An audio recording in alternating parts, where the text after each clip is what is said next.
What's up, everybody? It's Man of Low Moral Fiber here. My name's Luke, and I got challenged to kill Pyro Pete, the Ultra Invincible, at Overpower level 8, using Maya, but without using the Bee Hawk. They told me I could still use the Bee, though, and so I am going to use that.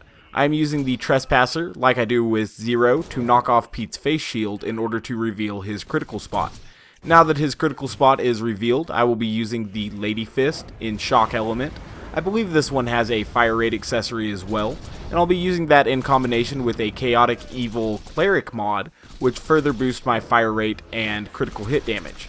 Since the $100,000 loot hunt, the Lady Fist has an absolutely absurd critical hit modifier, and that's what is allowing me to deal a lot of damage to Pete. I'm wearing an Alkaline Bee shield so that I can tank the first Corrosive Nova. Now he's going to do double element Novas throughout though.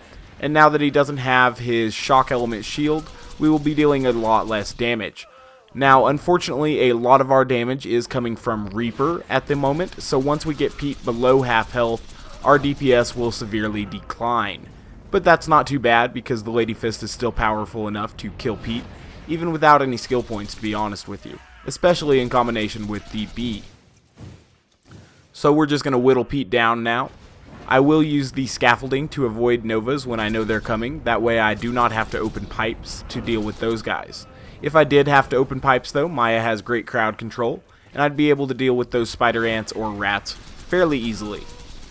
But hiding behind the scaffolding makes it just a little bit easier, and because of that, I never really have to worry about Pete's damage over time. And if you don't have to worry about Pete's damage over time, you don't really have to worry about Pete, because he's not very tough at all. And his attacks, other than his, damage over time Novas, are very unlikely to hit you if you're paying just a little bit of attention. So now we've got Pete down to about, I'd say that's about like 20 or maybe 15% health left. And we're whittling it lower. We are going to have to tank one more Nova behind the scaffolding though. He does a double element Nova after every 2 cycles of throwing the fire or acid globs.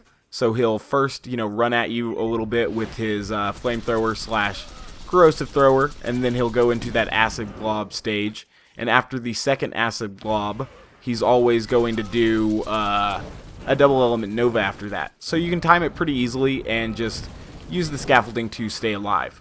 We finished Pete off there. It wasn't super fast or anything, but all I did was basically throw on a Chaotic Evil Cleric, a Lady Fist, and the Bee. And that's all it really took to take Pete out. He's not really that tough of a boss. So I do thank you guys very much for watching. I do appreciate that. If you haven't yet, please take the time to subscribe. I'd appreciate that as well. There's a look at the Lady Fist I was using and the rest of my gear and skill build as well. In fact, I didn't change my skill build at all from my normal Blurred Trickster build. Once again, guys, thanks for watching, and I do hope to catch you next time. Bye, guys.